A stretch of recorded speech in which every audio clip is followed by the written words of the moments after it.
appears more and more likely tonight that the balance of power in the U.S. Senate could be determined by the outcome of the race right here in Connecticut. How about that? More people are starting to tune into the race between Republican Linda McMahon and Democrat Chris Murphy, but it remains a dead heat. News 8's chief political correspondent Mark Davis joins us live with a breakdown of the numbers in the latest Quinnipiac poll. Mark? Hi, Ann and Keith. Good evening, everyone from the Hartford newsroom. Yeah, almost 1,700 Connecticut voters who say they're going to vote, were surveyed. And tonight it appears they are split right down the middle.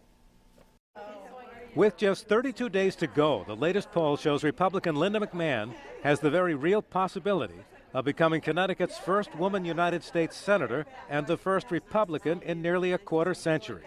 The overall horse race numbers have not changed since August, with the polls showing the race remaining a dead heat.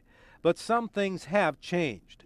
Democrat Chris Murphy should have the advantage, as registered Democrats greatly outnumber Republicans. She's been able to remain competitive with Murphy because of her higher favorability rating, helped in part by her campaign advertising, and also because Connecticut voters prefer a U.S. Senator who has business experience rather than political experience.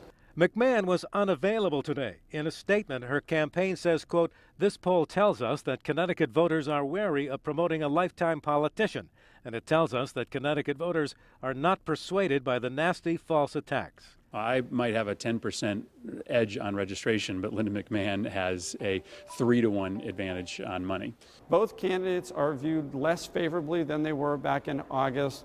I would attribute this largely to the campaign advertising. McMahon laid off workers while taking millions in tax credits. Murphy's attack ads are having some impact, but hers are on the air 2 to 3 times more often. Chris Murphy is taken to court for not paying rent.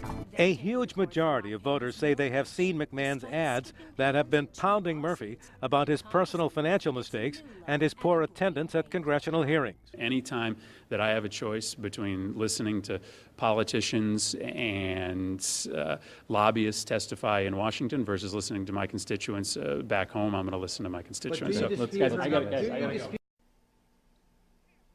This poll also found that 70% of the people who were surveyed say they plan to watch the upcoming debates, televised debates between Murphy and McMahon, and 1 out of 5 said that it's possible that something that happens in the debates could change their mind about who they're going to vote for.